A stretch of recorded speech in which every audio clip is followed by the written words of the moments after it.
ഇങ്ങോട്ടും പ്രശ്നമുണ്ട് കേട്ടോ. ഒന്ന്, കുട്ടികൾ പഠിക്കുമ്പോൾ കുട്ടികൾക്ക് ജീവിതത്തിൽ മുന്നോട്ട് പോകാനുള്ള വരുമാനമുള്ള മേഖലയിലാണോ അതിന്റെ കോഴ്സാണോ കുട്ടികളെ പഠിപ്പിക്കുന്നത് എന്ന് നമ്മൾ ചിന്തിക്കണം, അല്ലേ? അത് സെലക്ട് രക്ഷിതാക്കളുടെ ഉത്തരവാദിത്വമാണ്. നിങ്ങൾ ആലോചിച്ച് നോക്കിയാൽ മതി. ആ കുട്ടികൾക്ക് കിട്ടുന്ന വരുമാനം, അവര് പ്രായപൂർത്തിയെത്തി, ഒരു ആൺകുട്ടിയാണെങ്കിൽ കിട്ടുന്ന കാശും കൊണ്ട് അത്യാവശ്യം ജീവിച്ചു പോകും. പക്ഷെ ഒരു കാലഘട്ടം കഴിഞ്ഞപ്പോൾ കല്യാണം കഴിക്കുമ്പോൾ ആ പെണ്ണിന്റെ കൈ നമ്മളെ കയ്യിൽ വെക്കൂലേ? എന്നിട്ട് ഇതിനെ തീറ്റി പോറ്റി കൊള്ളാൻ പറ്റല്ലേ നമുക്ക് തരുന്നത്? കാരണം ആ പെണ്ണിന്റെ അച്ഛൻ പറയും, മോനെ ഇത്രയും ഒരു 10-20 വർഷം ഞാൻ നോക്കിയതാണ്, ഇനി കുറച്ച് നീ കൊണ്ടിട്ട് അനുഭവിക്കുന്ന പറയും. ശരിയല്ലേ? അപ്പൊ അതിനെ തീറ്റി പോറ്റണ്ടേ? അപ്പൊ നമ്മൾ ചെലവ് കൂടിയില്ലേ? അപ്പൊ എന്തായാലും സ്നേഹപരമായിട്ടാണെങ്കിൽ എന്തായാലും ഒരു കുട്ടി ജനിച്ചു, ചെലവ് കൂടി. പിന്നെ 2 വർഷം കഴിഞ്ഞപ്പോ വീട് 2ാമത്തെ കുട്ടി ജനിച്ചു, അപ്പോഴും ചെലവ് കൂടി. അപ്പോഴാണ് നമ്മൾ അപ്പനും അമ്മയും പ്രായമാകുന്നത്, അപ്പോഴും ചെലവ് കൂടി, അല്ലെ? അവരെ വരുമാനം നിന്നു, പക്ഷെ അവരെ ചെലവ് കൂടി. ചെലവ് 4 ഇരട്ടി വർദ്ധിച്ചു. നമ്മൾ വരുമാനം വർദ്ധിക്കുവോ? ചെയ്യുന്ന മേഖല വരുമാനം വർദ്ധിക്കുവോ? ഇല്ല. കഴിഞ്ഞ കുറച്ച് മാസങ്ങൾക്ക് മുന്നേ 1 കിലോ മത്തിക്ക് 440 രൂപ കൊടുത്തു. ഞാൻ പറഞ്ഞ ഇവിടെ നിന്ന് കട്ട് ചെയ്ത് പറഞ്ഞു. ഓക്കെ, നല്ല ഫ്രൈ ഒക്കെ എനിക്ക് നല്ല സുഖമാണല്ലോ. പക്ഷേ വില ചോദിച്ചപ്പോ അറിയോ, എന്റെ പീസ് അപ്ലൈ പോയി. നിങ്ങൾ അടിച്ചൊക്കെ 440. അങ്ങനെയാണെങ്കിൽ നമ്മളെ ചെലവ് കൂടുതലാണെങ്കിൽ വരുമാനം വർദ്ധിക്കാറുണ്ടോ? ഇത് നമ്മൾ ചിന്തിക്കേണ്ട കാര്യമല്ലേ? അപ്പൊ ഇങ്ങനത്തെ ഒരുപാട് പ്രശ്നങ്ങളുണ്ട്. പക്ഷേ ആ സമയത്താണ് നമ്മൾക്ക് രക്ഷിതാക്കളെ നോക്കാൻ സാധിക്കാതെ പല ആൾക്കാരും വൃദ്ധസ്ഥാനത്തിൽ കൊണ്ടുപോയി വിടുന്നത്. നമ്മൾ എങ്ങനെ വളർത്തിയതാ? നമ്മൾക്ക് നല്ല വിദ്യാഭ്യാസം, നല്ല വസ്ത്രം, നല്ല ഭക്ഷണം എല്ലാം തന്നു. ആ തന്നതിന് ശേഷം നമ്മളെ വളർത്തി വലുതാക്കി. അതിനുശേഷമാണ് അവർ പ്രായമാകുന്നത്. കാരണം അവർക്ക് പണ്ടത്തെ പോലെ ജോലി ചെയ്യാൻ പറ്റുന്നില്ല, അവർക്ക് പണ്ടത്തെ പോലെ ആരോഗ്യമില്ല. ആ സമയത്ത് പ്രായമാകുമ്പം അവരെ വൃദ്ധസ്ഥാനത്തിലാണ് കൊണ്ടുവെക്കേണ്ടത്, ആണോ? അല്ല, അവരെ കെയർ ചെയ്യണം. നിങ്ങളൊരു കാര്യം മനസ്സിലാക്കുക, നമ്മളൊരു ചെരുപ്പ് എടുക്കാൻ പോയി കഴിഞ്ഞാൽ ആ ചെരുപ്പ് നമ്മളെ കാലിനെക്കാട്ടും വലുതാണെങ്കിൽ നമുക്ക് വേണ്ടി വന്നാൽ ചെരുപ്പ് മുറിക്കാൻ പറ്റും, അല്ലേ? ശരിയല്ലേ? ചെരുപ്പ് ചെറുതാണെങ്കിലും കാല് മുറിക്കാൻ പറ്റുമോ? ഇല്ല. അതേപോലെ രക്ഷിതാക്കൾ വരുമ്പോ നമ്മൾ ചെലവ് കൂടി കഴിഞ്ഞാൽ രക്ഷിതാക്കളെ വൃദ്ധസ്ഥാനത്ത് കൊണ്ടാക്കലല്ല ചെയ്യുന്നത്, നമ്മളെ വരുമാനം വർദ്ധിപ്പിക്കുകയാണ് ചെയ്യേണ്ടത്. കാരണം നാളെ നമ്മളും പ്രായമാവും, ശരിയല്ലേ? അപ്പം അതിനാണ് പറഞ്ഞത്, ഇത് ദൈവത്തിന്റെ കൈപ്പെടുന്ന പറഞ്ഞാൽ ഇന്ന് എന്റെ എല്ലാ കുടുംബത്തിനെയും എനിക്ക് സംരക്ഷിക്കാൻ സാധിക്കുന്നു, ഇന്ന് നല്ല രീതിയിൽ ജീവിക്കാൻ സാധിക്കുന്നു, അത്യാവശ്യം ചാരിറ്റി ചെയ്യാൻ സാധിക്കുന്നു. കോഴിക്കോട് തെരുവോരം എന്നൊരു സംഘടനയിൽ, തണൽ എന്നൊരു സംഘടനയൊക്കെ അത്യാവശ്യം എന്തെങ്കിലും സഹായിച്ച് മുന്നോട്ട് പോകാൻ സാധിക്കുന്നു. എന്തെങ്കിലും പഠിക്കാൻ താല്പര്യമുള്ള ചില കുട്ടികൾക്കൊക്കെ എന്തെങ്കിലുമൊക്കെ ആരെങ്കിലും ചെയ്തു കൊടുക്കാൻ സാധിക്കുന്നു. അത് ഈ കമ്പനിയിൽ വന്നതുകൊണ്ടാണ്. മറ്റുള്ള മേഖലകളിൽ ഞാൻ ഡ്രൈവറാണ്, തന്നെ ചെയ്യാൻ പറ്റില്ല. അതുകൊണ്ടാണ് ഇത്രയും വലിയൊരു കമ്പനിയാണെന്ന് പറയാനുള്ള കാരണം. ഇനി ഞാൻ നേരത്തെ 1.5 കോടിയുടെ കണക്ക് പറഞ്ഞല്ലേ? വീട് വെക്കാൻ 50 ലക്ഷം, കുട്ടികളെ പഠിപ്പിക്കാൻ 50 ലക്ഷം, അതേപോലെ തന്നെ കുട്ടികളെ കെട്ടിച്ചു വിടാൻ 50 ലക്ഷം. അങ്ങനെയാണെങ്കിൽ നമ്മൾ എത്ര ഉണ്ടാക്കുമെന്ന് നോക്കി. ഒരു ദിവസം 1000 രൂപ, ഞാൻ ഡ്രൈവർ പണിക്കാണെങ്കിൽ 1000 രൂപ എനിക്ക് ഉണ്ടാക്കാം, ഉറപ്പാണ്. അങ്ങനെ 6 ദിവസം മുതൽ 6000 രൂപ ഉണ്ടാക്കാം. അങ്ങനെയാണെങ്കിൽ ഒരു മാസം 4 ആഴ്ച 4 24,000 ഉണ്ടാക്കാം. പൊട്ടേ 1000 കൂടി കൂട്ടി വെച്ചാൽ 25,000 × 12 മാസം 3 ലക്ഷം രൂപ. അതായത് ഒരു വർഷം നമുക്ക് ഉണ്ടാക്കാൻ പറ്റുന്നതിന് 3 ലക്ഷം രൂപ. അങ്ങനെയാണെങ്കിൽ 20 വർഷം ജോലി ചെയ്താൽ 60 ലക്ഷം രൂപ ഉണ്ടാക്കാൻ പറ്റും. നേരത്തെ പറഞ്ഞ എത്ര കാശ് പറഞ്ഞത്? വേണ്ടത് 1.5 കോടി ഉണ്ടാക്കാൻ സാധിക്കത്തില്ല, 60 ലക്ഷം. ഇതൊരു ട്രെയിനർ പറഞ്ഞപ്പോ ഞാൻ 60 ലക്ഷം ഉണ്ടാക്കാൻ പറ്റുമോ? അന്നേരം അയാൾ പറഞ്ഞത് അങ്ങനെ പറ്റില്ല. എന്താ? ഈ 60 ലക്ഷത്തിന് ഡിവൈഡ് ബൈ 4 4ആക്കി ഭാഗിക്കണം. 4ആക്കി ഭാഗിച്ചാൽ അതിൽ ഒരു ഭാഗത്തിന് 15 ലക്ഷം എന്ന് പറയും, 3 ഭാഗം നിങ്ങൾക്ക് എക്സ്പെൻസ് ആയിരിക്കും, ചെലവായിരിക്കും എന്ന് പറഞ്ഞു. ഇനി ഇതന്നെ ആലോചിച്ച് നോക്കിയാൽ മതി, എത്രയൊക്കെ സേവിങ്സ് ഉണ്ട്, എത്രയൊക്കെയാണ് ബാങ്കിൽ നമ്മളെ പൈസ അവിടെ ഡെപ്പോസിറ്റ് കിടക്കുന്നത് ഉണ്ടോ? ഇല്ല. അപ്പൊ വരുമാനമാണ് കൂടുതൽ, ചെലവാണെന്ന് ചോദിച്ചാൽ ചെലവാണ് കൂടുതൽ. ശരിയാണോ? ശരിയല്ലേ? അപ്പം ഈ കാശ് അവിടെ കാണത്തില്ല. പക്ഷെ 3 കാര്യം ഒഴിവാക്കാൻ പറ്റുമോ? വീട് ഒഴിവാക്കാൻ പറ്റുമോ? കുട്ടികളെ വിദ്യാഭ്യാസം ഒഴിവാക്കാൻ പറ്റുമോ? കുട്ടികളെ കെട്ടിച്ചു വിടാൻ ഒഴിവാക്കാൻ പറ്റുമോ? കാരണം എല്ലാവർക്കും ഇതേപോലെ ആരെങ്കിലും കൂട്ടി ഓടിക്കളിയില്ലല്ലോ. ഓടിക്കളിയോ? നമ്മളങ്ങനെ ആഗ്രഹിക്കുന്നുണ്ടോ? ഇല്ല. അപ്പൊ പറഞ്ഞ് മനസ്സിലാക്കേണ്ട കാര്യം എന്ന് പറഞ്ഞാൽ അവിടെ നമ്മൾക്ക് സാമാന്യമായിട്ട് ബുദ്ധി, നമുക്ക് ചോറുന്നതിനും ബുദ്ധി മതി. നമ്മൾക്ക് കിട്ടുന്ന വരുമാനം എത്ര നമുക്ക് ഉണ്ടാക്കാൻ പറ്റും. അവിടെയാണ് ഈ മൈലേജിന്റെ കമ്പനി ഒരുപാട് വേറിട്ട് നിൽക്കുന്നത്. അങ്ങനെ ഒരു കാര്യം മനസ്സിലാക്കുക, വലിയ വൻകിട ബിസിനസ്സുകാരൊക്കെ കോടികൾ ഉണ്ടാക്കുന്നുണ്ട്. ഇത് ടിപ് ടോപ്പിന്റെ പരസ്യമൊന്നുമില്ല കേട്ടോ, അയാൾ എനിക്ക് ഒന്നും തന്നിട്ടില്ല. പക്ഷേ ഒന്ന് മനസ്സിലാക്കുക, ഇയാൾ ഫർണിച്ചർ നിർമ്മിച്ച് വിറ്റ സമയത്ത് അയാൾ കോടീശ്വരനായി. വാങ്ങിച്ചിരുന്ന നമ്മുടെ അവസ്ഥ എന്താ? അല്ലെങ്കിൽ കട്ടിൽ വായിച്ച് ഒന്ന് കടന്ന നമ്മുടെ അവസ്ഥ എന്താ? നമ്മൾ കോടീശ്വരനായോ? ഇല്ല. അപ്പൊ വിറ്റവനാണ് രക്ഷപ്പെട്ടത്.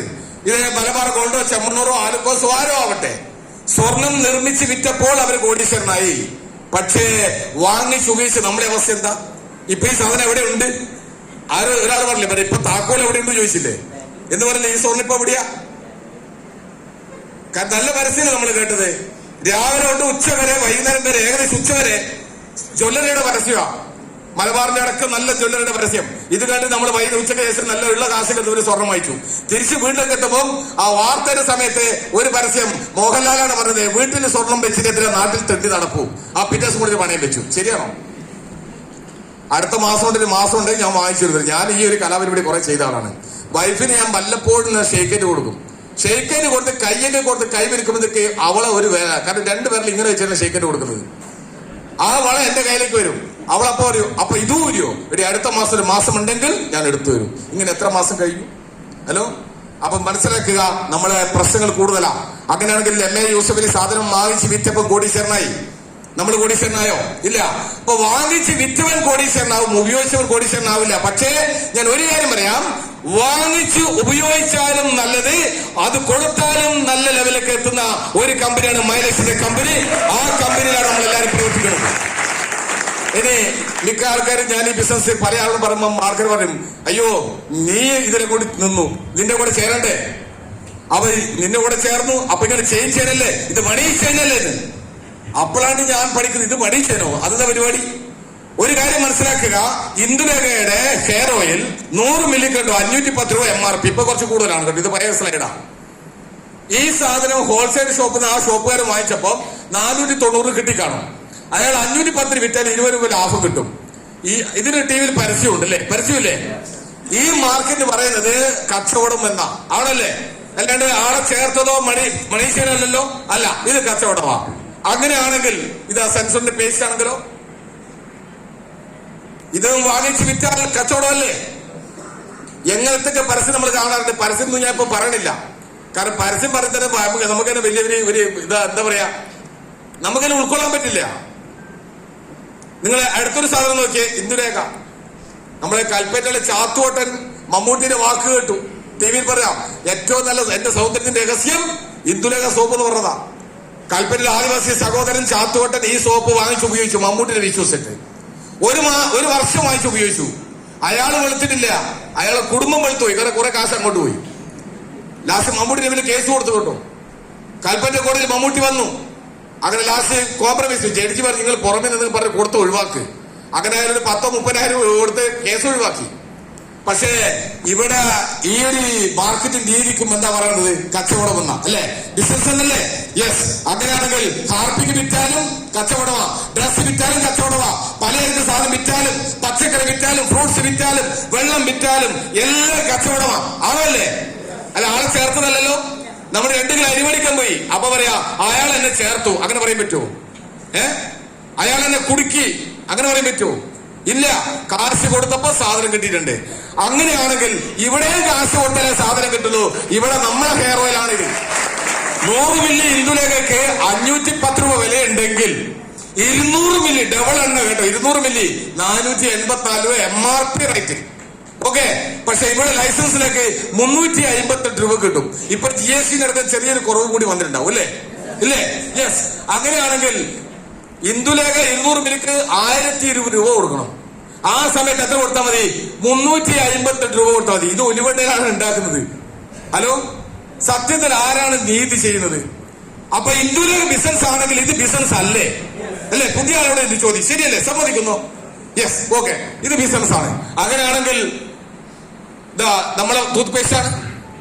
ഈ ടൂത്ത് പേസ്റ്റ് ഇതേപോലെ വിറ്റ് കഴിഞ്ഞാൽ, കാരണം നിങ്ങള് സെൻസോഡിന്റെയോ ദന്തകാന്തി അല്ലെങ്കിൽ പിന്നെ അങ്ങനെ സെൻസിറ്റീവ്, ഇങ്ങനെ ഒരുപാട് സാധനമുണ്ട്. അതൊക്കെ 150 ഗ്രാമിന് 300 സംതിങ് ഒക്കെയാണ് വില. നിങ്ങൾ നോക്കിയാൽ മതി കേട്ടോ.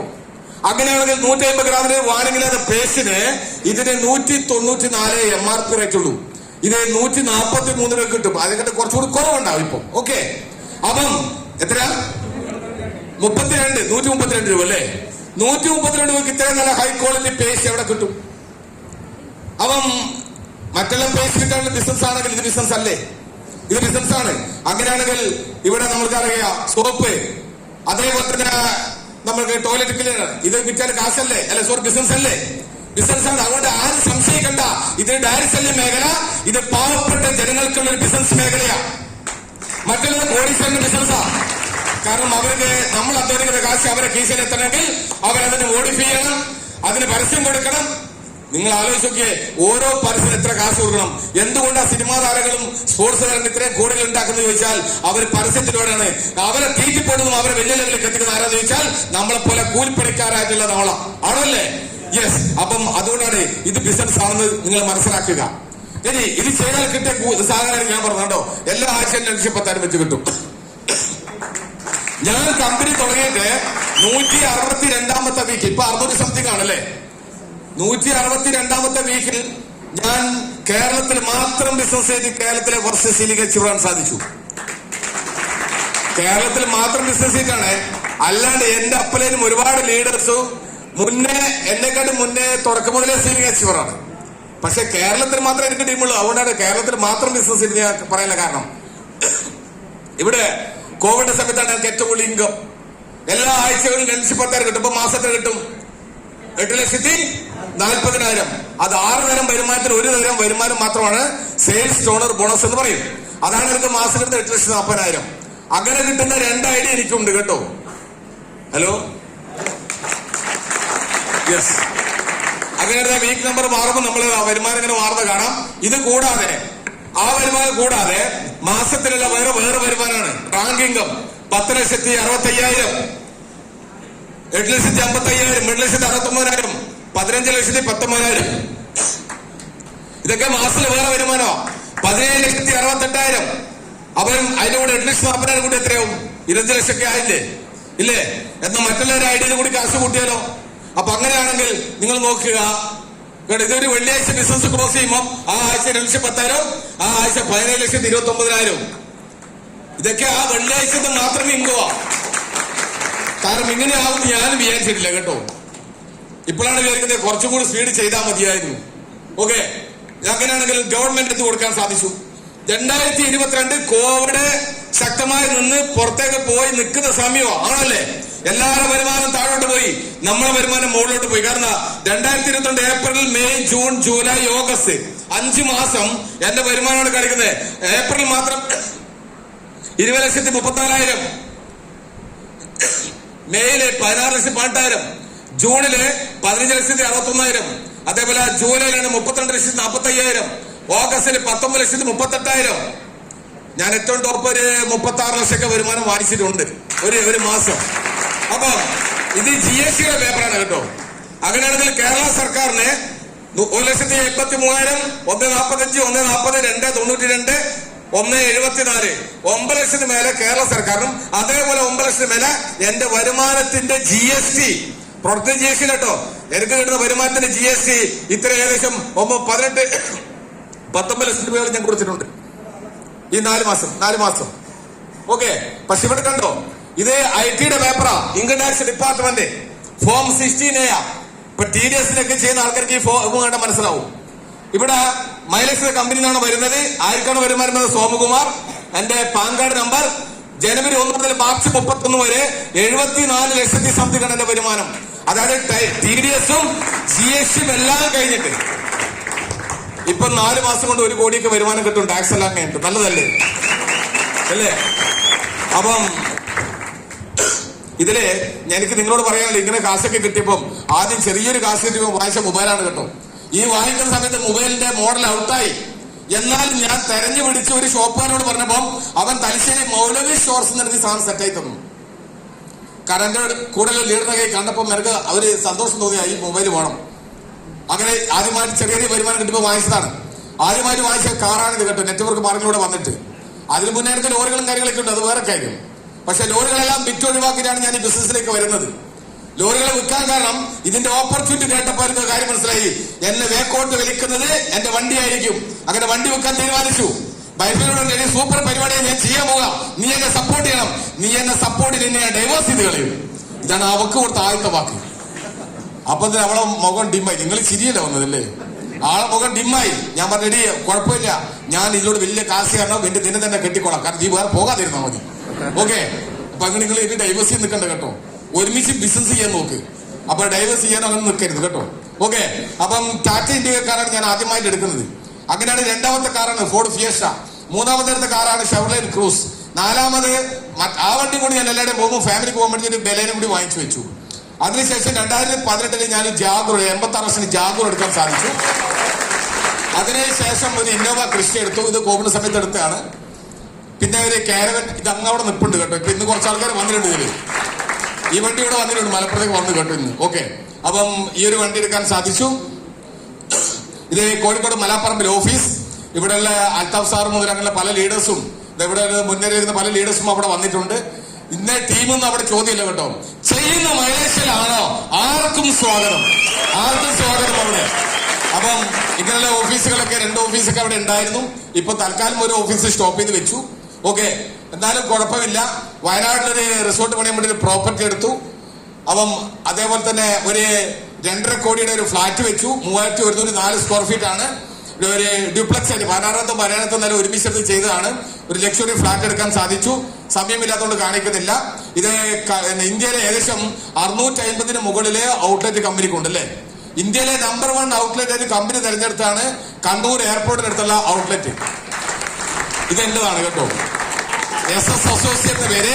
എന്റെ പേര് സോമകുമാർ, വൈഫിന്റെ പേര് സ്മിത. അതുകൊണ്ട് SS അങ്ങനെയാണ് ഇത് ചെയ്തത്. അപ്പൊ ഒരു മാസം 2 കോടി 3 കോടി ടേൺ ഓവർ കിട്ടും. അതിന്റെ കാശ് വേറെയും കിട്ടും. കാരണം ഭയങ്കര കഷ്ടമാണെന്ന് ഞാൻ പറഞ്ഞല്ലോ. അപ്പം ഇതൊക്കെ മെയിൻറ്റെയിൻ ചെയ്ത് പോണ്ടേ. ഇത് വൈഫിന് വാങ്ങിച്ചുകൊടുത്ത വണ്ടിയാണ് കേട്ടോ. ആള് പല സ്ഥലത്ത് ഞാൻ യാത്ര ചെയ്യുമ്പോൾ ഞാൻ പറഞ്ഞ കഴുത്ത് ഭയങ്കര വേണം. ആള് ഇടയ്ക്കൊന്ന് മസാജ് ചെയ്ത് തരും. അപ്പൊ എന്നോട് പറഞ്ഞ് എന്നെ ഡ്രൈവിംഗ് പഠിപ്പിക്കുകയാണെങ്കിൽ ഞാൻ ഓടിക്കൂലെ കുറെ വണ്ടി. ഞാൻ പറഞ്ഞ ഒരു കാര്യം, നീ പോയി ഡ്രൈവിംഗ് പഠിക്ക്. അപ്പം ഞാൻ പിന്നെ മോട്ടിവേഷൻ ഒരു അബദ്ധവശാൽ ഒരു വാക്കും പറഞ്ഞു, നീ പെട്ടെന്ന് ഡ്രൈവിംഗ് പഠിക്കുകയാണെങ്കിൽ നിനക്കൊരു കാർ തരും. ആള് വാശിക്ക് പോയി പഠിച്ചു. ആള് ലൈസൻസ് കിട്ടിയപ്പോൾ ഇദ്ദേഹത്തിന്റെ മുഖത്തുകൊണ്ട് തോണ്ടലാ. ഞാൻ കമ്പ്യൂട്ടർ ലാബിലൂടെ സാധനം ചെയ്തുകൊണ്ടിരിക്കുക. ഞാൻ എന്താണ് നീ കളിക്കുന്ന ശേഷം പറഞ്ഞു, ഇത് കണ്ടോ ലൈസൻസ് കിട്ടി, കാറ് കൊണ്ടുപോവാ. ഞാൻ പറഞ്ഞു, നിനക്ക് ഏത് കാറ് വേണം? 800 വേണോ, ഒൾട്ട് വേണോ? അതൊക്കെ ഒന്ന് പള്ളി പറഞ്ഞേച്ചാ മതി. എനിക്ക് മിനി കൂപ്പർ വേണം. കഴുത്തിന് ഏരിയ പിടിച്ചത്, കൊകക്കാണ് പിടിച്ചത്. ഞാൻ നെറ്റിലടിച്ച് നോക്കി മിനി കൂപ്പറിന്റെ കാശ് എത്രയാ? 35 മുതൽ 45 ലക്ഷം വരെ കാണിച്ചു. അപ്പോഴാണ് ഒരു വണ്ടി ശ്രദ്ധയിൽപ്പെടുന്നത്. അതിന്റെ ഏറ്റവും ടോപ്പിലെ വണ്ടി 100 വണ്ടിയാണ് വേൾഡിൽ ഇറങ്ങിയുള്ള ഒരു വണ്ടിയാണ്. 4 വണ്ടി കേരളത്തിൽ, അതിൽ 2 വണ്ടി കോഴിക്കോട്, അതിൽ ഒരു വണ്ടിയാണ് 62 ലക്ഷത്തിന് മിനി കൂപ്പർ ക്ലബ്മാൻ എന്ന് പറയും. അപ്പൊ നമ്മളെ മമ്മൂട്ടിയിലെ കോട്ടയം കുഞ്ഞിച്ച സിനിമയില് പിന്നെ അടിച്ചിട്ട് ഇങ്ങനെ ഒപ്പിടാൻ പോണത്. അപ്പൊ ഒരാൾ കച്ചടക്കി പിന്നെ എന്തായാലും ഒപ്പിടാൻ പോകുന്നത് വൃത്തിക്ക് പിന്നെ അടിച്ചാണ് പോകുന്നല്ലേ. അപ്പൊ എന്തായാലും കൊടുക്കും, ഇതങ്ങോട്ട് കൊടുത്തേക്കാന്ന് വിചാരിച്ചു. അപ്പം ഇനി മറ്റേ ജാഗർ മാറ്റി പുതിയ ജാഗർ എടുത്തു. ആ ജാഗർ നേരെ താഴെ കിടപ്പുണ്ട്. അപ്പം ഈ വണ്ടി ഇപ്പൊ ഇത്രയും വണ്ടി എപ്പോ യൂസ് ചെയ്യുന്നുണ്ട് കേട്ടെ. ഓക്കെ. ഇനി ഇത് കൂടാതെ വരാൻ പോകുന്ന വണ്ടിയാണ് BMW i7. പക്ഷേ ഇതിന് ഞാനിപ്പോ ഒരു മാറ്റങ്ങൾ വരുത്തി. എന്ന് ഞാൻ കമ്പനിയുടെ ഡയമണ്ട് ആവുന്നുണ്ടോ ആ ഡയമണ്ട് ആകുന്ന ദിവസം ഞാൻ ഈ വണ്ടിയിലായിരിക്കും യാത്ര. ഓക്കെ. അപ്പൊ ഇടയ്ക്ക് വണ്ടി മാറ്റണ്ടേ? നിങ്ങൾ പുതിയാക്കൊന്നും തോന്നരുത് കേട്ടോ. ഞാൻ പറയണത് ഇത് തള്ളുന്നതല്ല. എന്റെ ഒരു കാര്യം കൂടി എന്റെ എൻഡിൽ ഞാൻ പറയാം. എനിക്ക് കിട്ടിയ കാര്യങ്ങൾ ഞാൻ നിങ്ങളോട് പറഞ്ഞു, നിങ്ങളും ഇതേപോലെ ചെയ്താൽ നാളെ നിങ്ങൾക്കും ഉണ്ടാക്കാൻ പറ്റുന്നുള്ളതുകൊണ്ടാണ് പറഞ്ഞു തരുന്നത് കേട്ടോ. വേറെ തോന്നരുത് കേട്ടോ. ഓക്കെ. എന്നാൽ ഒരു BYD എടുക്കണമെന്ന് ആഗ്രഹമുണ്ട്. റേഞ്ച് റോവറിന്റെ സ്പോർട്ട് എടുക്കണമെന്ന് ആഗ്രഹമുണ്ട്. ബലമായി ചോദിച്ചപ്പോ 1,95 ലക്ഷം പറഞ്ഞു. 12 ലക്ഷം ഇപ്പൊ GST കുറവുണ്ട്. 1,83. ഹലോ, എടുക്കണ്ടേ? കഴിഞ്ഞ ദിവസം ഞങ്ങള് ഗോവയിൽ ഒരു ട്രിപ്പ് പോയി. എന്റെ കാരവൻ എടുത്തില്ല, വേറെ കുറച്ച് കൂടുതൽ ആൾക്കാരെല്ലാം ഒരു 34 സീറ്റിലെ വണ്ടി എടുത്തിട്ടാണ് പോയത്. ഭയങ്കര ബോഡി പെയിൻ വന്നു. അപ്പൊ ഞാനൊരു കാര്യം തീരുമാനിച്ചു, ഇനി ട്രിപ്പ് പോകുമ്പോ വോൾവോ മൾട്ടി ആക്സിൽ വണ്ടിയിൽ പോയാൽ എങ്ങനെ ഉണ്ടാവും? നല്ലതല്ലേ? അത് നമ്മളെ സ്വന്തം വണ്ടിയാണെങ്കിലോ ഒന്നുകൂടി നല്ലതല്ലേ? അപ്പൊ അങ്ങനെ ഒരു വോൾവോ എടുക്കണം, ഒരു 4-5 വോൾവോ ഒക്കെ എടുക്കണം. അത്യാവശ്യം അത് ഓടിക്കഴിഞ്ഞ് കുറച്ച് കാശ് കിട്ടൂലേ? ഞാൻ നേരത്തെ പറഞ്ഞില്ലേ, ടൈറ്റാണെന്ന് പറഞ്ഞില്ലേ? ഇപ്പൊ എന്തെങ്കിലുമൊക്കെ കാശ് ഉണ്ടാക്കണം. ഞാൻ നിങ്ങളോട് പറയുന്നത്, ഇതിലൂടെ വരുമാനങ്ങൾ വരുമ്പോൾ നിങ്ങൾ അസറ്റ് ക്രിയേഷൻ നടത്തണം. നിങ്ങളെ കുടുംബത്തിന്റെ കാര്യം നോക്കണം. നിങ്ങൾ എന്തെങ്കിലും അസറ്റ് ഉണ്ടാക്കണം. എനിക്ക് ഇവിടെ മാത്രമല്ല, പട്ടന്നൂർ എയർപോർട്ടിനടുത്ത സ്ഥലമുണ്ട്, കൂത്തുറ നിർമ്മലയിൽ കോളേജിനടുത്ത് ഇപ്പൊ സ്ഥലം എടുത്തിട്ടുണ്ട്. അങ്ങനെ കുറച്ച് സ്ഥലങ്ങളൊക്കെ എടുക്കാൻ സാധിച്ചിട്ടുണ്ട്. ഓക്കെ. ഇതുണ്ടോ, ഇത് കണ്ണൂർ എയർപോർട്ടിനടുത്ത് വരുന്ന ബിൽഡിംഗാ. 24 സ്യൂട്ട് റൂം, 600 കയറികൾ ഓഡിറ്റോറിയം. ഇതിപ്പോ എത്രയാക്കുള്ള? ഒരു 10, 400, 500 എത്രയാ അല്ലേ? 600 ഒക്കെ ആൾക്കാർ ഇരിക്കാനുള്ള ഓഡിറ്റോറിയം ഉണ്ടാക്കണം. അപ്പം ഇതൊക്കെയാണ് നോക്കുന്നത്. ഇനി ഞാൻ കോളേജിൽ ക്ലാസ് കൊടുക്കുന്നുണ്ട്. ഇത് ചൊക്കളി ഗവൺമെന്റ് കോളേജില് 120 കുട്ടികൾക്ക് 8 പ്രൊഫസർമാരിക്കും ഡയറി മേഖലയെ കുറിച്ച് അതിന്റെ പ്രാക്ടിക്കൽ സെഷൻ കൊടുത്തു. ഇനി ഇത് കൊടുക്കാൻ ഞാൻ അർഹനാണെന്ന് എനിക്കറിയില്ല. കാരണം ഞാൻ 8ാം ക്ലാസ് കാക്കോലും വരെ പഠിച്ചിട്ടുള്ളൂ. ഞാൻ നേരത്തെ ആരാണ് അൽതാഫ് സാർ, ആരായിരുന്നു 4ാം ക്ലാസ് പറഞ്ഞത് അല്ലേ? ഞാൻ 8ൽ നിന്നായിട്ട് ഞാനിങ്ങനെ ഒരു മസിൽ പിടിച്ച് നിൽക്കുമായിരുന്നു. അപ്പോഴാണ് 4ാം ക്ലാസ്സുകാരൻ പറഞ്ഞത് അല്ലേ? യുദ്ധം നടക്കുമ്പോ അങ്ങനെ പറയാണ്, ഒരു യുദ്ധത്തിന് ഒരുപാട് മറ്റേ ടീമൊക്കെ വെടിവെച്ചു, ഒരുപാട് കാലും കയ്യും എല്ലാം പോയി. അന്നേരം ഒരു പട്ടാളക്കാരന്റെ കാല് മുറിഞ്ഞു പോയി. അന്നേരം കൂടുതൽ പറയടാ, നീ എന്നെ രക്ഷിക്കടാ, എന്റെ കാലില്ല, നീ മിണ്ടല, നീ അനങ്ങാതെ നടക്ക്. തല പോയവൻ മിണ്ടുന്നില്ല, പിന്നെ കാലുമായി നിന്റെ അവസ്ഥ ശരിയല്ലേ? തല അറ്റുപോയാലും മിണ്ടുന്നില്ലല്ലോ, പിന്നെ കാലുമായി നീ നിനക്കെന്താണ് പ്രശ്നം എന്ന് ചോദിച്ചത്. അതേപോലെ 8ാം ക്ലാസ് വെച്ചപ്പോ 4ാം ക്ലാസ് ഇപ്പൊ എന്റെ കിളി പോയി കേട്ടോ. നിങ്ങൾ ഇതിക്ക് മേലെ എത്തും. അപ്പം മനസ്സിലാക്കുക, ഇങ്ങനെയുള്ള ചൊക്ലി ഗവൺമെന്റ് കോളേജിൽ കണ്ടോ ഇങ്ങനെയുള്ള കുട്ടികൾക്ക് ട്രെയിനിങ് കൊടുക്കാൻ സാധിച്ചു. അതേപോലെ കണ്ണൂർ വുമൺസ് കോളേജിൽ മന്ത്രി കടകംപള്ളി സുരേന്ദ്രൻ ഉദ്ഘാടനം ചെയ്ത പ്രോഗ്രാമിൽ ഇതുണ്ട്, ഞാനിവിടെ ട്രെയിനിങ് കൊടുക്കുന്നുണ്ടോ? എത്ര കുട്ടികൾക്കാ നോക്കിയേ, കണ്ടോ? ഈ കുട്ടികളെ പീരീഡ്സ് ആയിട്ട് ബന്ധപ്പെട്ട സെഷൻ ആയിരുന്നു. 3 മണിക്കൂർ ട്രെയിനിങ് കൊടുത്തു. തീർന്നില്ല. പാലക്കാട് കോളേജിൽ കുട്ടികൾ ഡ്രീംസിനെ കുറിച്ച്, മയക്കുമരുന്നും മദ്യപാനം ഇല്ലാതെ എങ്ങനെയാണ് അവർക്ക് വലിയ ലെവലിലേക്ക് എത്താൻ സാധിക്കുക എന്നുള്ള ഡ്രീംസിനെ കുറിച്ച് ട്രെയിനിങ് കൊടുക്കാൻ സാധിച്ചു. ഇതെവിടെ ഞാനുണ്ട് കണ്ടോ, ഇങ്ങനെയൊക്കെ കൊടുക്കാൻ സാധിച്ചു. ഇത് കണ്ടോ, കേരള കൗമുദി പത്രം ഒക്ടോബർ 8 പത്രമാ. അതിൽ സോമപാഠം, സാമൂഹ്യ പാഠം കേട്ടിട്ടുണ്ടല്ലോ അല്ലേ? അപ്പൊ സോമപാഠം എന്ന് പറഞ്ഞിട്ട് വന്നു ഒരു ഹാഫ് പേജിൽ, അത് 2ാമത്തെ പേജിൽ തന്നെ വന്നു. അങ്ങനെ വന്നു. നേരെ പിറ്റേ ദിവസം പത്രത്തിൽ വീണ്ടും വന്നു. എന്താ, കേരള കൗമുദി തന്നെ കേന്ദ്രമന്ത്രി ഒരു അവാർഡും കൂടി കിട്ടി. നല്ലതല്ലേ? തീർന്നിട്ടില്ല കേട്ടോ. ഇതേപോലെ വിജയകഥ, സംരംഭ മാഗസിൻ, ബിസിനസ് മാഗസിൻ, ഒരുപാട് മാഗസിനിൽ എന്റെ ഇന്റർവ്യൂ വന്നു. അതേപോലെ കേരള കൗമുദിയുടെ 114ാമത്തെ വാർഷികം, അതിൽ 114 വിജയികൾ തെരഞ്ഞെടുത്തതിൽ ഒരു വിജയി ഞാനായിരുന്നു. 174 175ാമത്തെ പേജിൽ എന്നെ കുറിച്ചുള്ളത്. കഴിഞ്ഞ 5-6 മാസം മുന്നേ ഗവർണറാണ് ബുക്ക് പ്രകാശനം ചെയ്തത്. ഓക്കെ, അപ്പൊ ഞാൻ പറഞ്ഞു വന്നത് 8ാം ക്ലാസ്സിലെ വിദ്യാഭ്യാസമുള്ള എനിക്കിങ്ങനെ പറ്റുവാണെങ്കിൽ നിങ്ങൾക്കും പറ്റും. പറ്റൂലേ? നമ്മൾ ആവശ്യം മനസ്സിലാക്കണം. ആവശ്യം മനസ്സിലാക്കി മുന്നോട്ട് പോകണം. അല്ലാതെ കുടുംബത്തിന് വേണ്ടി എന്തെങ്കിലും കാര്യം ചെയ്യുമ്പോ അതൊന്നും ചെയ്യാൻ പറ്റാതെ എവിടെ നിന്നും ഒരു പെഗടിച്ചുകൊണ്ട് നമ്മളെ ശരീരം നശിപ്പിക്കലല്ല. ആണല്ലേ? ശരിയല്ലേ? ഇവിടെ നിങ്ങൾ ആലോചിച്ചൊക്കെ എത്ര നല്ല ചാരിറ്റിയാണ് ഇവിടെ മൈലേജ് കമ്പനി ചെയ്യുന്നത്. ആൾക്കാർക്ക് ധീരന്മാരുടെ അവസരം, നല്ല ചാരിറ്റി അല്ലേ? അല്ലേ? അതേപോലെ തന്നെ പാവപ്പെട്ട ജനങ്ങൾക്ക് വരുമാനം, പാവപ്പെട്ടവര് കോടികൾ ഉണ്ടാക്കാൻ പറ്റുന്ന അവസരം, അത് വലിയ ചാരിറ്റിയാ. ഗവൺമെന്റ് കരുതുന്ന ടാക്സ് മാസം ഇത്രയും ലക്ഷം രൂപ, മാസം 4 ലക്ഷം 5 ലക്ഷമൊക്കെ 6 ലക്ഷമൊക്കെ ഞാൻ GST കൊടുക്കുന്നുണ്ട്. അതേപോലെ ഒരു വർഷം 20 ലക്ഷം IT കൊടുക്കുന്നുണ്ട്. നമ്മളെല്ലാവരും മനസ്സിൽ വെച്ചാൽ നമ്മുടെ രാജ്യത്തിന്റെ വളർച്ച കൊണ്ട് നല്ല കോൺട്രിബ്യൂഷൻ ചെയ്യാൻ പറ്റും അല്ലേ? നല്ലൊരു കോൺട്രിബ്യൂഷൻ കൊടുത്തൂടെ? അപ്പം അത് വലിയ ചാരിറ്റിയാ. ഇങ്ങനെയുള്ള ഒരുപാട് ചാരിറ്റികളുണ്ട്. രക്ഷിതാക്കളെ കുടുംബത്തിലേക്ക് സഹായിക്കാനും അവർക്ക് ഇനിയുള്ള കാലത്ത് നല്ല ജീവിതം കൊടുക്കാനും മൈലേജ് കമ്പനിയോട് സാധിക്കും. പക്ഷെ എന്ത് ചെയ്യണം, നമ്മൾ മറ്റുള്ള മേഖലയിൽ 50 വർഷം ജോലി ചെയ്യുന്നതാണ്. 5 വർഷം ഇവിടെ ആത്മാർത്ഥമായിട്ട് വർക്ക് ചെയ്താൽ പിന്നത്തെ 45 വർഷം നമ്മൾക്ക് എൻജോയ് ചെയ്ത് ജീവിക്കാൻ സാധിക്കും. നല്ല ഓപ്പർച്യൂണിറ്റിയാ. ഞാൻ പുതിയ ആൾക്കാരോട് ചോദിക്കുന്നത്, ഇന്നത്തെ ഈ ഒരു അവസരം ഇവിടെ ഇങ്ങനെ എല്ലാരും വളരെ ആവേശത്തിലാ. അതുകൊണ്ട് വേറൊന്നും തോന്നരുത് കേട്ടോ. കാരണം ആവേശമില്ലെങ്കിൽ നമ്മൾ പോയില്ലേ? നമ്മൾ എന്തിനു കൊള്ളും? നമ്മളിങ്ങനെ വെറുതെ ചത്ത് കിടന്നിട്ട് എന്ത് കാര്യം? ശാന്തമായിരുന്നിട്ട് കാര്യമില്ല. നമ്മൾ ഒരു കാര്യം ചെയ്യാതെ അടങ്ങിയിരിക്കേണ്ടത് ഇവിടെയല്ല, അന്ന് സിബിത്തേരിയില്ല അല്ലേ? പക്ഷേ നമ്മൾ പറയാ, നമ്മൾക്ക് കിട്ടുന്ന ഒരു അവസരം നമ്മൾ മനസ്സിലാക്കണം. ഇത്രയും നല്ല ഓപ്പർച്യൂണിറ്റിയാണ് ഇത്. ജനങ്ങളോട് പറയണം, വിലവറിൽ കിട്ടുന്ന ഒരു അവസരമോ, അതായത് ഉപയോഗിക്കണം. ആരോഗ്യം മെച്ചപ്പെടും. പക്ഷേ നമ്മൾ ആദ്യം ഉപയോഗിക്കണം. നിങ്ങൾ ഉപയോഗിച്ച് നല്ലതാണെങ്കിൽ നിങ്ങൾ വേണ്ടപ്പെട്ട ബന്ധുവിനോടോ സുഹൃത്തിനോടോ ഈ അവസരത്തിനോട് പറയാൻ മടിക്കരുത്. പക്ഷേ അഭിപ്രായം ചോദിക്കുമ്പോ ഇതിനെക്കുറിച്ച് അറിയുന്നവരോട് പോയി ചോദിക്കണം. എന്തായാലും പുതിയ ആൾക്കാരോട് ഞാൻ ചോദിക്കട്ടെ, നിങ്ങൾക്ക് ഈ ബിസിനസ്സിൽ കേട്ട ഈ ഒരു ഓപ്പർച്യൂണിറ്റി ഇഷ്ടപ്പെട്ടാ പിന്നെ എന്ത് ചെയ്യണം? ഇതിന്റെ ഭാഗമാവണം. നിങ്ങളെപ്പോൾ തന്നെ ഇരുന്ന് കേട്ട വ്യക്തിയാണ് നമ്മളും.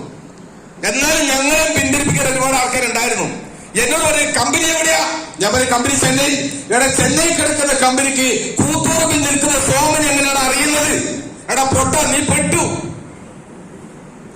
ഞാൻ ലോറി ഒഴിവാക്കിയപ്പം എന്നോട് പറഞ്ഞു, നീ വെറും ഭൂലോക മണ്ടന.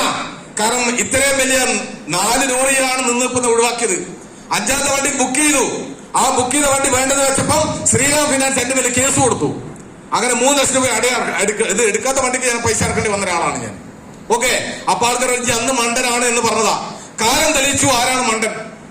ആരും വെല്ലുവിളിക്കാൻ പോയിട്ടില്ല. നിങ്ങൾ ആരും വെല്ലുവിളിക്കാൻ പോകരുത് കേട്ടോ. കാരണം അവര് നാളെ കാര്യം മനസ്സിലായി നമ്മളെ കൂടെ വരേണ്ടവരാ. ആരെയും വെല്ലുവിളിക്കൽ നമ്മളെ പണിയല്ല. പണിയാണോ? അല്ല. അപ്പം നമ്മൾ ഈ കാര്യങ്ങൾ വളരെ വ്യക്തമായിട്ട് മനസ്സിലാക്കുക. അങ്ങനെയാണെങ്കിൽ നമ്മൾക്ക് ഇത്രയും നല്ലൊരു ഓപ്പർച്യൂണിറ്റി നമുക്ക് എങ്ങനെ എത്താൻ സാധിക്കും? കുടുംബത്തിന് വേണ്ടി എല്ലാ കാര്യങ്ങളും സുഖ സൗകര്യങ്ങളെല്ലാം നമ്മൾ ചെയ്യണം. ഇതിന്റെ കൂടെ തന്നെ ഞാൻ രണ്ടാമത് എന്നെ പൊട്ടെന്ന് വിളിച്ചപ്പോന്നറിയോ, ഭാര്യക്ക് വണ്ടി എടുത്തു കൊടുത്തപ്പോഴാ എന്നോട് പറയുന്നത്, ഡ്രൈവിംഗ് പഠിച്ചപ്പോൾ ആരെങ്കിലും ഇത്രയും വലിയ വണ്ടി എടുത്തു കൊടുക്കുവോ? വല്ല ഏജന്റ് ഒളിട്ട് കൊടുത്താൽ പോലെ. ഞാൻ എന്താ കാരണം, ഇത് കൊണ്ടൊരു കുത്തൂലെ, ഓരോ സ്ഥലങ്ങളിൽ ഇടിക്കൂലേ, ഇടിച്ചു കഴിഞ്ഞാൽ ഇത് നന്നാക്കത്ര കാശ്. ഞാൻ പറഞ്ഞ സുഹൃത്തെ, എന്റെ ഭാര്യ ഡ്രൈവിംഗ് പഠിക്കുമ്പോൾ ശരിയായിട്ടില്ലെങ്കിൽ ഏതെങ്കിലും പാണ്ടി വണ്ടിന്റെ അടിയിൽ കൂടെ കയറ്റി കൊടുത്താൽ എന്റെ ആ വണ്ടി പോകൂലേ? ശരിയല്ലേ? ആ വണ്ടിയും പോകാൻ പാടില്ല എന്ന് വിചാരിച്ചിട്ടല്ലേ ഏത് വണ്ടി ഞാൻ വയനാട് നിന്ന് കച്ചവടാക്കി വന്ന്. ശരിയല്ലേ? അപ്പൊ അത് പോകാൻ പാടുണ്ടോ? അപ്പൊ ആര് ചെയ്ത് ശരി? നിങ്ങൾ പറ. ഹലോ, ഞാൻ ചെയ്ത് ശരിയാണോ തെറ്റാണോ? ശരിയല്ലേ? നിങ്ങളും അതേപോലെ ശരി. കാരണം അവസരങ്ങൾ എല്ലാവർക്കും ഉണ്ട്. നമ്മളറിയോ, നമ്മൾ നഷ്ടപ്പെട്ടു പോയി, അയ്യോ ഞാൻ ഇങ്ങനെ ആയിപ്പോയി വന്നേ വേവലാതിപ്പെടാതെ അവസരങ്ങൾ മനസ്സിലാക്കി പ്രവർത്തിച്ചാൽ ഈ ലോകത്ത് ആർക്കും നേട്ടങ്ങൾ ഉണ്ടാക്കാൻ സാധിക്കും. അതാണ് ഓപ്പർച്യൂണിറ്റിയാണ് മൈലേജ് തന്നിരിക്കുന്നത്. എന്തായാലും നമ്മളെ അധ്യാപകൻ ഇവിടെ കമ്പനിയെ കുറിച്ചെല്ലാം കൂടുതൽ കാര്യങ്ങൾ സംസാരിച്ചത് കൊണ്ട് സമയത്തിന്റെ കുറവുകൊണ്ട് ഞാൻ അതിലേക്കൊന്നും കിടക്കുന്നില്ല.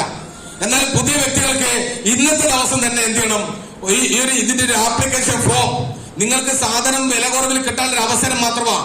ആരെടുക്കുന്ന 1 രൂപ പോലും ഒരാൾ വാങ്ങിച്ച് കൂടുതൽ കൈപ്പറ്റാറില്ല. നിങ്ങൾക്ക് വേണ്ട സാധനത്തിന്റെ വില കുറവിൽ കിട്ടാനുള്ള ഒരു അവസരം നിങ്ങൾക്ക് തരും. ആ തരണമെങ്കിൽ നിങ്ങളെ ഫോം ഫില്ല് ചെയ്ത് കൊടുക്കണം. ആ ഫോം ഫില്ല് ചെയ്ത് കൊടുത്താൽ നിങ്ങൾക്ക് ഒരു ഐഡി ക്രിയേറ്റ് ചെയ്ത് തരും. ആ ഐഡിയുടെ നിങ്ങൾക്ക് എല്ലാ കാലത്തും വില കുറവിൽ സാധനം വാങ്ങിച്ച് ഉപയോഗിക്കാം. സാധനം വാങ്ങിച്ച് ഉപയോഗിച്ച് നല്ലതാണെങ്കിൽ വേണ്ടപ്പെട്ട ബന്ധുവിനും സുഹൃത്തിനോടും നിങ്ങൾക്ക് നല്ല മനസ്സുള്ളത് കൊണ്ട് അവരോട് പറയൂലേ? കാരണം അവരെ ആരോഗ്യം മെച്ചപ്പെട്ട് നമ്മളെ കൂടി ആവശ്യമാണ്, ആണല്ലേ? അപ്പൊ അതുകൊണ്ട് തന്നെ നമ്മൾക്കിവിടെ ഹോസ്പിറ്റൽ എണ്ണം കൂടുമ്പോ ആ ഹോസ്പിറ്റൽ എണ്ണം കുറക്കണമെങ്കിൽ, ആരോഗ്യത്തോടെ ഇരിക്കണമെങ്കിൽ വെൽനസ് ഉൽപ്പന്നങ്ങൾ പ്രൊമോട്ട് ചെയ്യണം. അത് ഉപയോഗിക്കണം. അത് ഉപയോഗിച്ച് മനസ്സിലാക്കി മുന്നോട്ട് പോകണം. എന്തായാലും വരുമാനങ്ങളും കാശുകളും എല്ലാം കിട്ടും. ആ കിട്ടുന്നതോടുകൂടി നമ്മൾക്കെല്ലാം നല്ല ജീവിതം കിട്ടും.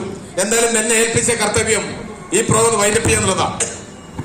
അതിനിടയ്ക്ക് എനിക്കൊന്ന് പറയാനുള്ളത്, ലീഡേഴ്സിനോട് പറയാനുള്ളത്, ഈ വന്ന വ്യക്തികൾക്ക് അതിന്റെ ആപ്ലിക്കേഷൻ ഫോം ഇന്ന് തന്നെ കൊടുക്കണം കേട്ടോ.